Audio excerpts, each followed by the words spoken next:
it the length of the floor. Yeah, easy bucket for him there. And finish he did. Took it hard to the rim. And, you know, his teammates, guys, they used to watch it every day. Jordan and Pippen would push each other so hard. They loved to compete in every single drill. And it really elevated the play of the entire team. Bogues the pass to Gaddison. And he makes good on the layup. And the Hornets lead by 1. Great teamwork out there, really helping each other out. They're playing as one. I mean, they're like a symphony. Everybody in harmony and in beat and in rhythm. 5 straight baskets now have resulted because of assists.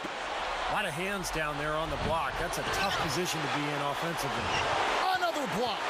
Well, I think what set Michael Jordan apart was his love for the game. I mean, he absolutely enjoyed being on the basketball court, and that's one of the reasons he worked so hard at it. In fact, he even put a love of the game clause in his contract that allowed him to play basketball anywhere at any time during the summer.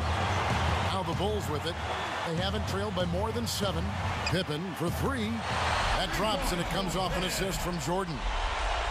Pippen's got his first 3 points of the game. Well, at 5'3", Muggsy, still the shortest guy ever to play in the NBA, but he made up for it with speed, toughness, and strength. He was just an incredible defensive player. And that he was, Steve. I mean, tough as they come. He was raised in inner-city Baltimore and actually got the nickname Muggsy because of his physical style growing up. He was trying to mug guys out there on the court. Here's what Chicago's going with right now. Will Purdue's checked in for Cartwright. Grant comes in for Williams. And McRae subbed in for Scottie Pippen. You know, that part of the floor, guys, is more or less his real sweet spot, right in his wheelhouse.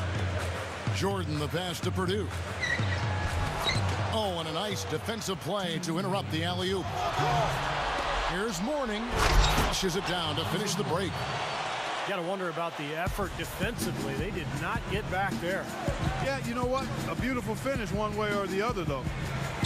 It's stolen by Curry. Unfortunate. They just have not been able to take care of the ball in this quarter. Yeah, they came in strong and well-intended, but all of those mistakes have caused them to fall behind. Well, I know what it was like to play with Jordan, but Clark, what were your impressions of playing against him? Well, I didn't have to go head-to-head with him too much, but I didn't hear him talk a whole lot. I knew he was extremely competitive and a big-time point producer, that's for sure. I didn't get the wrath of his trash talking because by the time he was starting to do that on a regular basis, I was sitting courtside with a microphone.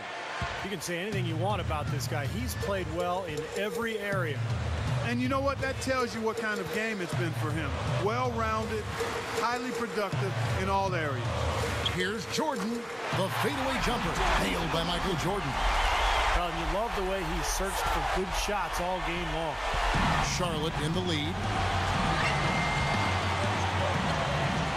Here's Bennett. Beyond the arc. And another 3 for Charlotte. What a marvelous job they've done of sharing the basketball. A ton of assists. Well, they know where each other is all the time. They're moving the ball, just finding the open guy. Nobody seems to care who scores. Curry releases, and so he earns a trip to the line. Official saw the contact, and he'll shoot 2. Del Curry was one of the original Hornets. He was a 6'5" shooting guard. Came to Charlotte from Cleveland in the expansion draft back in 1988. Number 2 overall pick in that draft. And then he ended up staying in Charlotte, guys, for 10 years. He's definitely one of the most beloved players in that franchise's history. He really had a strong connection with those fans there. Got a piece of it. Mourning against Cartwright. Easy jumper from Curry, short distance. Points in the paint have been the main course, or main entree, if you will. They just keep pounding it inside. Well, they're seeing no resistance defensively in the paint area, so the defense has got to be tougher. 3, Pippen. And that's not going to go. Hornets lead by 5.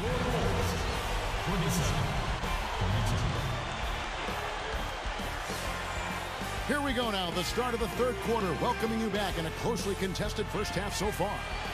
Well, Michael Jordan, there's not much you can say about him that hasn't already been said. I mean, you won't get much argument naming him the best player of all time. Great athletically and in terms of basketball skills.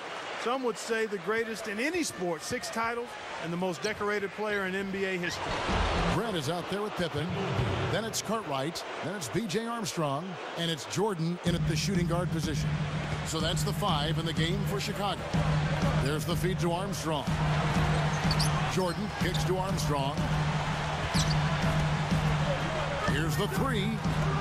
The rebound by Alonzo Mourning. Mourning's got 3 rebounds now in this one. Oh! Beautiful offensive execution, and they're starting to extend this lead. And they could run away with it if they get hot. And it's Jordan slamming it down. Yeah, you know the fans love that, guys.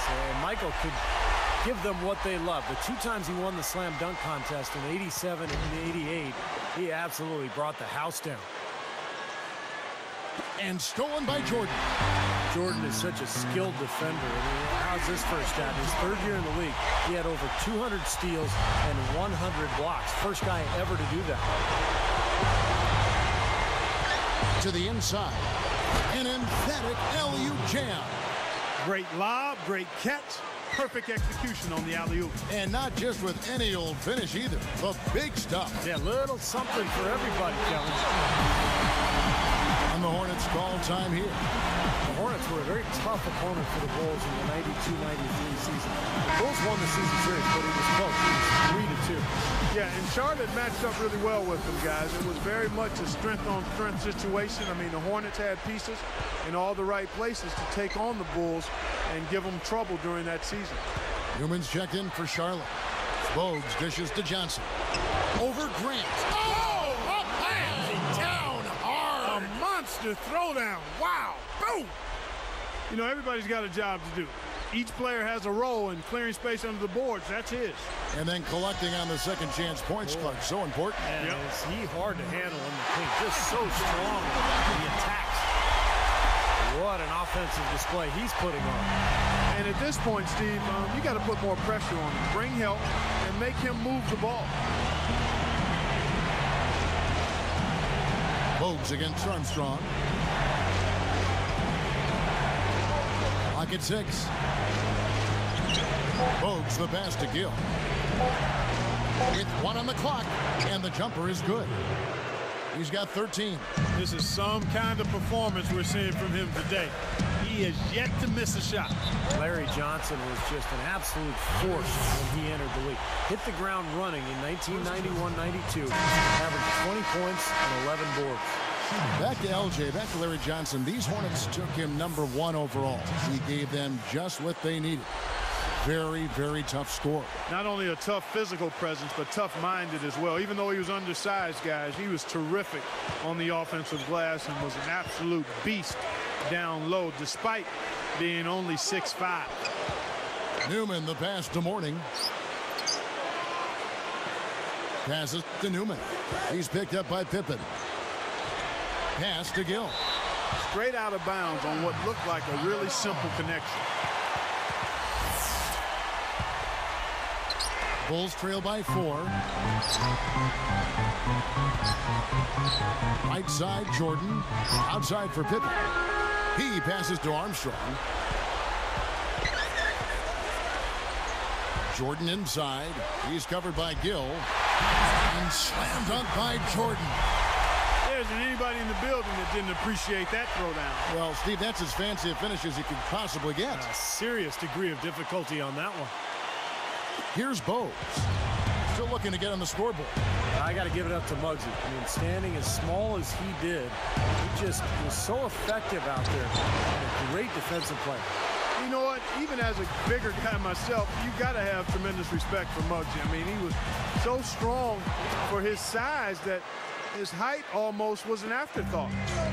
Here's Newman. In the air. And it's Bogues missing. Great defense there. You did not want Jordan guarding you. I think he may have been even better at that end of the court than on offense, and that's saying something. Remember, he made 9 All-NBA defensive first team. Already he has 5 turnovers so far, and that's not the strongest game for him in that regard. Yeah, easy bucket for him there. And finish he did. Took it hard to the rim. Backing down is Jordan. Pippen, the feet to Armstrong. They're moving it around. And stolen by Mourning. So now that's twice we've seen the offense collapse. That's back-to-back empty trips because of turnover. Yeah, and that's going to be a problem because now all of a sudden you start turning the ball over, you lose all offensive rhythm and flow. Kevin, these Hornets were somewhat of an unbalanced team. I mean, they had a very young front court, but a backcourt stocked with veterans. And if you are going to be unbalanced, and that's the way you'd want to do it, with players like Bogues at the point and Gill at the 2-guard, guiding the young guys up front, I mean, that was an incredibly gifted team. Shoots from the baseline. No good. Now Chicago takes it the other way. The most they've trailed by is 9 points. 5-second differential between the shot clock and the game clock. Well, with all the scoring he did, Michael Jordan might not have gotten the credit he deserved as a passer. It wasn't a huge part of his game, but with all the double teaming that came his way, he would find his teammates, including me once in a while. Shot is off. Good work defensively by Pippen. From deep, Jordan got it off in time, but it's no good. And we've reached the end of the third quarter. Just a terrific games